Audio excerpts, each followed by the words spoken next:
¿Cuál es la cosa más aterradora y terrorífica que realmente existe? Alzheimer. El usuario Nandor comenta. Saber que está devorando los recuerdos, las emociones, la personalidad, el cuerpo y la vida de alguien que amas es brutal. Es algo muy oscuro y aterrador no saber cuántos años seguirá viviendo solo el cascarón del cuerpo, mientras la persona que estaba dentro ya no está. El usuario Alpha Joper comenta. Mi tío tiene señales bastante claras de que esto está empezando. Sin embargo, no quiere reconocerlo y se enfurece si alguien lo menciona. Simplemente no quiere admitir que está pasando.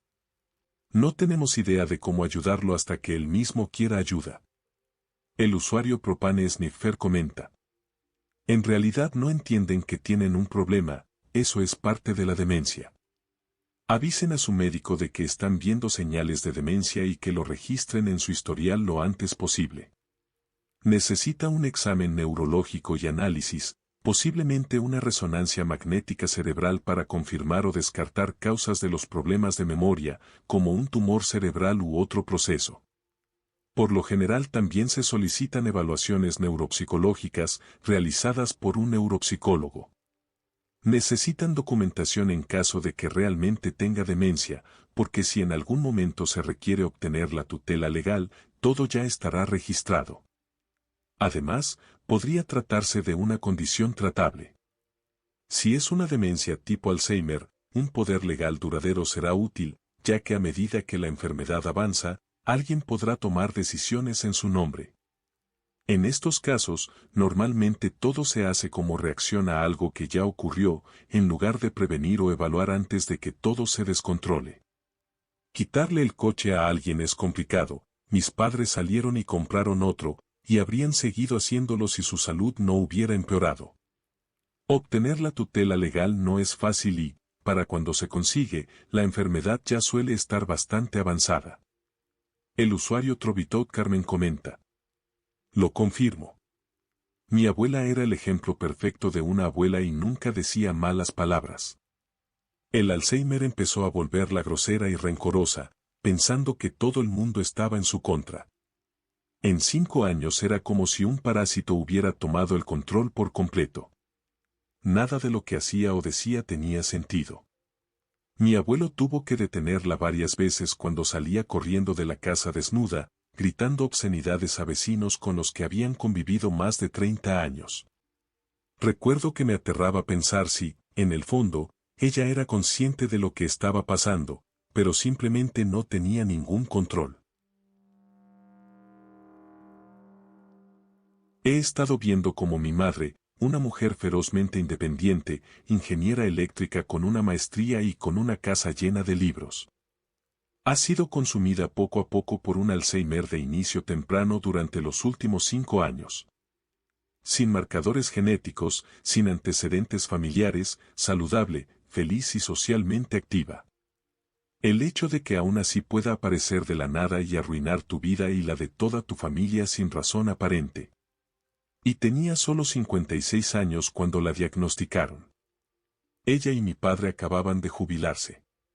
Los primeros 2 años, cuando todavía era consciente de lo que estaba pasando, fueron increíblemente tristes. Ahora ya no entiende lo que ocurre, pero vive en una especie de tormento psicológico constante del que nunca podrá salir, y lo único que podemos hacer es observar y limpiar las consecuencias de sus crisis. Lo que muchas veces termina en insultos y episodios de agresividad física. Sigo pensando que la mayoría de la gente no entiende realmente lo devastadora que es la demencia, tanto para quien la padece como para su familia. Si no lo has vivido de cerca, es casi imposible de comprender. Ha destruido nuestras vidas y seguirá haciéndolo durante varios años más. Es, sin exagerar, una pesadilla de enfermedad. Tan cruel que a veces parece casi calculada, como si fuera algún tipo de castigo.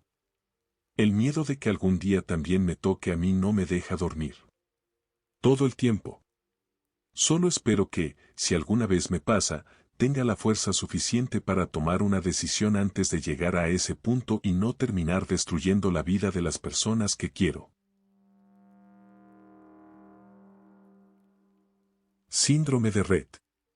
Tienes una hija, todo va bien y se desarrolla con normalidad hasta los 6 o 12 meses. Luego su desarrollo empieza a desacelerarse. El pediatra te tranquiliza, te dice que cada niño se desarrolla a su ritmo, así que no te preocupas demasiado. Pero entonces empeora, empieza a perder habilidades que ya había adquirido. Deja de decir palabras, comienzan los temblores y la rigidez, pierde el control de movimientos voluntarios y pueden aparecer problemas respiratorios o episodios en los que deja de respirar por momentos. Después llegan las convulsiones. A pesar de todos los tratamientos posibles para aliviar los síntomas, no existe una cura. Tu hija, que antes estaba sana, ahora probablemente no puede caminar, no puede valerse por sí misma y apenas puede expresarse. Aún así, sigue sonriendo, sigue mirando a su alrededor, puede ser cuidada, pero nunca va a recuperarse por completo. Esta es su vida ahora, y también la tuya. Y no hay nada que hayas podido hacer ni que puedas hacer para cambiarlo. Maldito síndrome de Rett, es de lo peor que existe. Rabia. Es extremadamente común, pero la gente no suele cruzarse con los animales que la transmiten con frecuencia, especialmente zorrillos y murciélagos. Déjame pintarte un escenario. Te vas de campamento y, al mediodía, decides tomar una siesta en una hamaca. Mientras duermes, un pequeño murciélago marrón, en una fase avanzada de la infección, está inquieto en pleno día, incómodo y sediento debido a la hidrofobia. Haces un ruido y lo asustas. Entra en modo de ataque. Pero tú estás dormido, y él pesa apenas unos 6 gramos. Ni siquiera sientes cuando se posa sobre tu pierna descubierta y comienza a morder. Sus dientes son diminutos, apenas lo suficiente para romper la piel, pero logra hacerte una pequeña raspadura que pasa completamente desapercibida. La rabia no viaja por la sangre. De hecho, un análisis de sangre ni siquiera puede decirte si la tienes. Despiertas sin darte cuenta de nada. Si notas algo en la piel, asumes que fue un rasguño cualquiera. Pero la bomba ya está activada, y tu sistema nervioso es la mecha. El virus se multiplica a lo largo de los nervios sin causar prácticamente daño al inicio, completamente indetectable. Pueden pasar días o incluso un año. Para entonces, ya olvidaste ese campamento. Luego un día te duele la espalda, o tienes un ligero dolor de cabeza. En ese momento, en realidad, ya no hay vuelta atrás. No existe cura. Ese dolor de cabeza se convierte en fiebre, malestar, inquietud. El virus llega al cerebro y comienza a reproducirse rápidamente. Empiezas a sentir ansiedad, miedo sin razón. Es porque está afectando partes del cerebro encargadas de las emociones. Poco a poco pierdes coordinación, equilibrio. Empiezas a temblar. Intentas buscar ayuda, pero probablemente ya es demasiado tarde. Entonces aparece la hidrofobia. Tienes una sed terrible, pero no puedes beber. Cada intento hace que tu garganta se cierre y vomites. Ver agua te provoca rechazo y miedo. Empiezas a alucinar. Los sentidos se mezclan. No reconoces bien a las personas. Estás confundido, aterrorizado, sin entender qué pasa. Todo te asusta. Después entras en la fase final. El cerebro comienza a apagarse. Apenas reaccionas, apenas eres consciente. No has dormido en días. Y entonces mueres. Siempre ocurre. No hay nada que nadie pueda hacer en ese punto.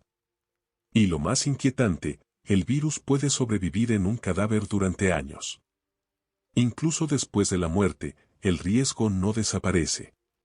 Por eso, la rabia es una de las enfermedades más aterradoras que existen. Un pequeño grupo de personas extremadamente ricas, de las que probablemente nunca hemos oído hablar, moviendo y manipulando los hilos de las masas. Gente que lo controla todo. En mi opinión, es un pensamiento bastante inquietante.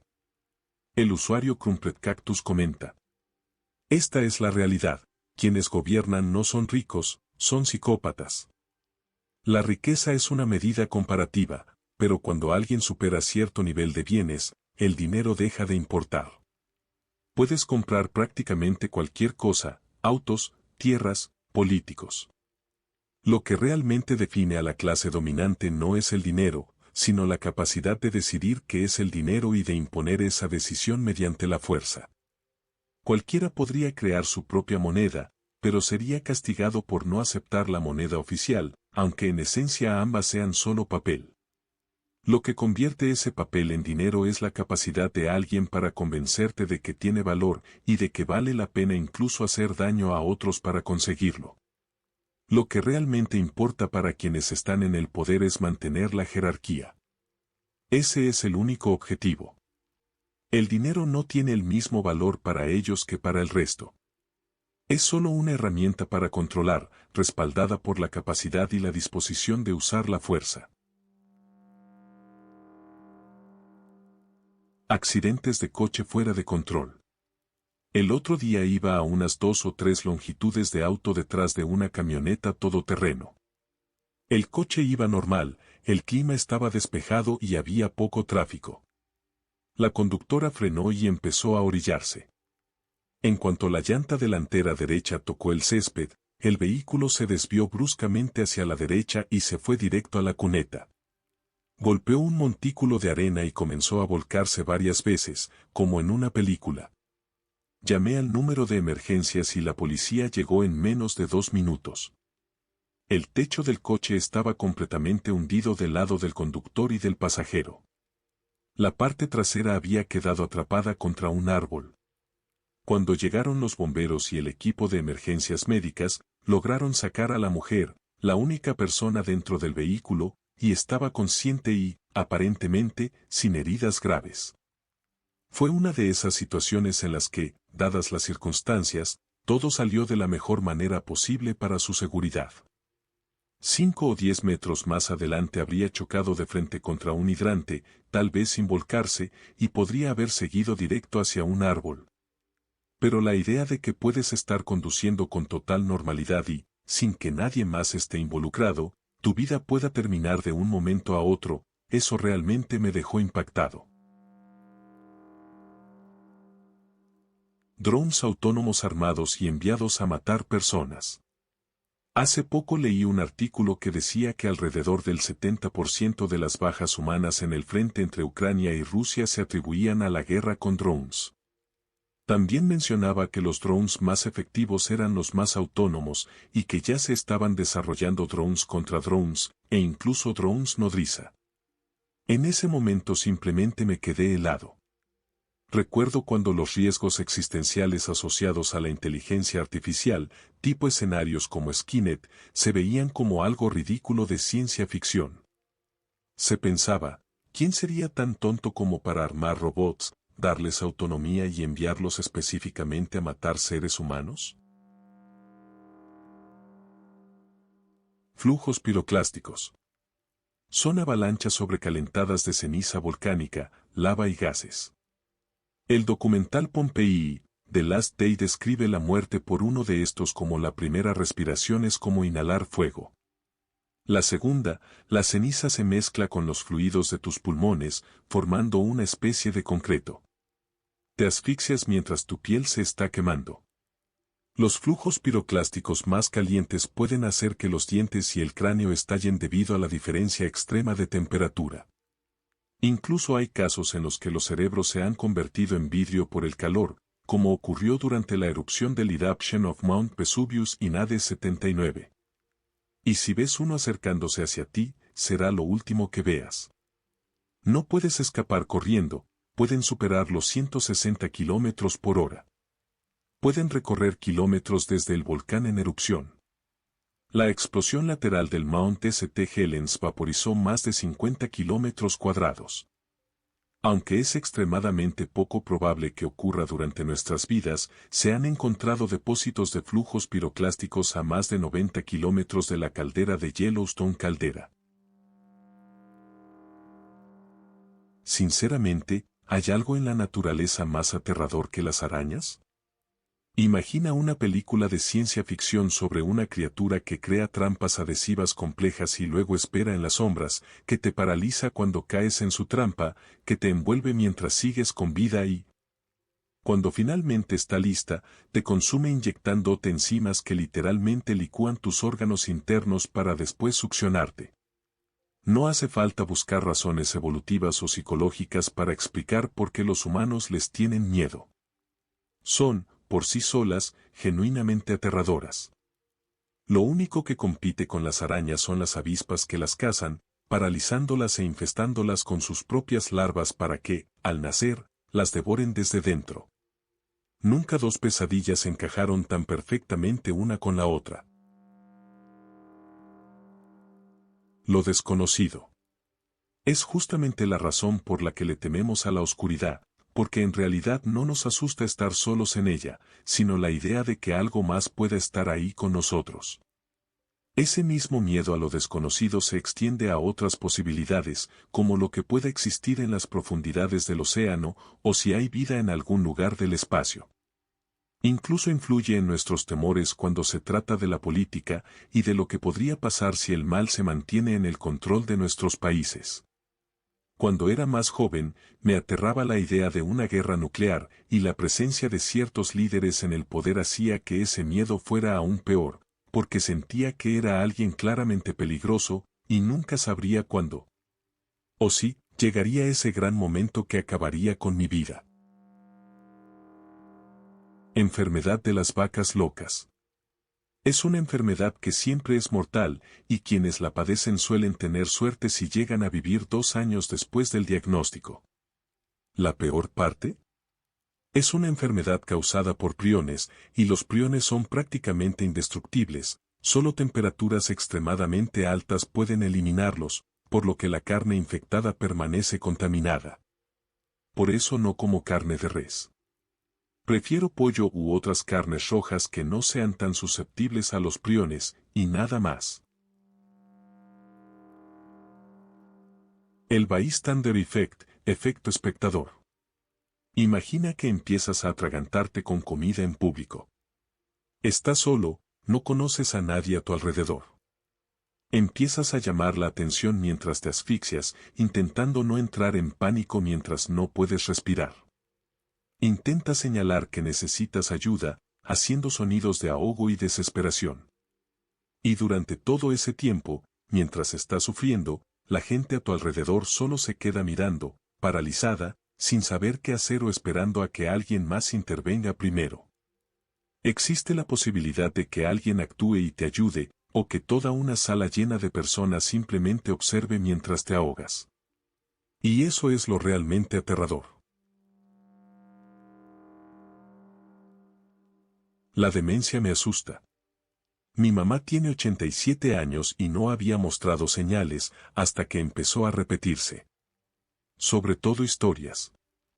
Hace unos días me contó algo que había pasado donde vive, y cuando fui a visitarla 2 días después, volvió a contarme la misma historia 2 veces en cuestión de horas.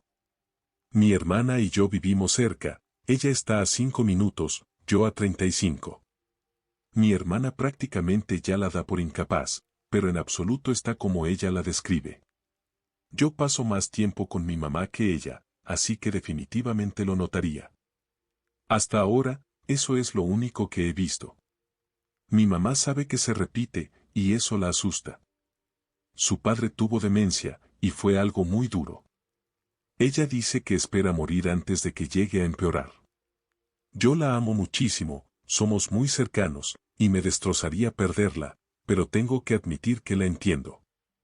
Si llegara a no reconocerme, me rompería el corazón, y el solo hecho de que eso sea una posibilidad también le rompe el suyo a ella. Quemadura por radiación. Empieza como una especie de quemadura intensa, ni siquiera entiendes qué está pasando y, de repente, parece que mejoras durante unos días. Los síntomas se suavizan y sientes que todo va a volver a la normalidad, hasta que todo empeora de golpe. Tu cuerpo deja de regenerarse correctamente porque el daño alcanza el nivel celular. La piel comienza a deteriorarse, los tejidos internos fallan y el organismo empieza a colapsar progresivamente. Y mientras todo esto ocurre, sigues con vida. A veces durante semanas o incluso meses. Solo puedes experimentar ese deterioro lento y doloroso, sin muchas opciones de revertir el daño en casos severos. El océano. Todo en él me da miedo. El hecho de que apenas hemos explorado una pequeña fracción, que la mayor parte sigue siendo completamente desconocida, ya es suficiente para inquietarme. La profundidad es algo difícil de comprender, kilómetros de oscuridad absoluta donde la luz nunca llega y donde podrían existir cosas que ni siquiera imaginamos. También están esas criaturas extrañas, con formas que parecen sacadas de una pesadilla, adaptadas a vivir en condiciones extremas, con cuerpos deformes, ojos enormes o directamente inexistentes. Y comportamientos que resultan imposibles de entender desde nuestra perspectiva. Y no es solo lo que vive ahí abajo. También está la fuerza del océano en sí, tormentas, corrientes impredecibles, olas gigantes, tsunamis capaces de arrasar ciudades enteras en cuestión de minutos. Es un entorno que puede pasar de tranquilo a completamente letal sin previo aviso. Lo más inquietante es esa sensación constante de no saber qué hay debajo de ti cuando estás en el agua, esa idea de que podrías estar flotando sobre algo enorme, invisible, moviéndose en la oscuridad. Todo eso junto hace que el océano no solo sea impresionante, sino profundamente aterrador. Ver a un ser humano deteriorarse y apagarse poco a poco por el cáncer y la quimioterapia. A mi padre lo diagnosticaron cuando yo tenía 8 años y falleció cuando tenía 21. La forma en la que se fue convirtiendo en una sombra del hombre que recordaba fue desgarradora. Ver cómo alguien fuerte, presente, lleno de vida, va perdiendo poco a poco su energía, su apariencia, su esencia, es algo que no se olvida. Es una experiencia que se queda contigo. Incluso con el paso del tiempo, sigue siendo algo que duele y que, de alguna manera, sigue persiguiéndote. La exposición letal a la radiación. La miniserie Chernobyl hizo un trabajo impactante al mostrar lo brutal que puede ser el síndrome por radiación en dosis altas.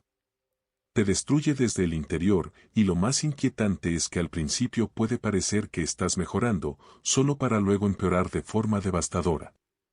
Hay una escena en particular que siempre se me quedó grabada, la del bombero que tocó un fragmento de grafito irradiado durante apenas un segundo, y pocos minutos después estaba gritando de dolor. Esa progresión tan rápida y extrema es lo que la hace tan perturbadora. Los agujeros negros son realmente aterradores si te pones a pensarlo. Black holes son regiones del espacio donde la gravedad es tan extrema que nada puede escapar de ellas, ni siquiera la luz. Eso significa que cualquier cosa que se acerque demasiado simplemente desaparece más allá de un punto sin retorno, arrastrada hacia un lugar del que no hay forma de salir. No es solo que se lo coman todo, es que distorsionan el espacio y el tiempo a su alrededor, haciendo que las leyes normales de la física dejen de comportarse como las entendemos. La idea de cruzar ese límite es aún peor, desde fuera parecería que te quedas congelado en el tiempo, pero para ti todo seguiría avanzando mientras eres estirado y deformado por fuerzas inimaginables. Y lo más inquietante es que, en el fondo, nadie sabe con certeza qué ocurre realmente dentro de uno. Es un vacío absoluto, un misterio total, y eso es lo que lo hace aún más aterrador. El confinamiento solitario, lo que llaman Hades ego el agujero en prisión. Tengo un familiar encarcelado que recientemente se metió en problemas y fue enviado 8 meses a ese tipo de aislamiento. Después de investigar un poco, me di cuenta de lo devastador que puede ser para la salud mental de una persona, incluso de forma permanente. Estar completamente aislado, sin interacción humana real, con estímulos mínimos y rutinas repetitivas, empieza a afectar la mente de maneras muy profundas. Personas que pasan largos periodos ahí pueden desarrollar ansiedad extrema, paranoia, alucinaciones, pérdida de la noción del tiempo y dificultades para pensar con claridad. Algunos empiezan a ver cosas que no están ahí o a escuchar voces, simplemente porque el cerebro intenta llenar ese vacío total. Antes de leer sobre sus efectos, no tenía idea de lo inhumano que puede llegar a ser. No es solo un castigo físico, es algo que puede deshacer a una persona desde dentro, poco a poco, incluso después de salir de ahí.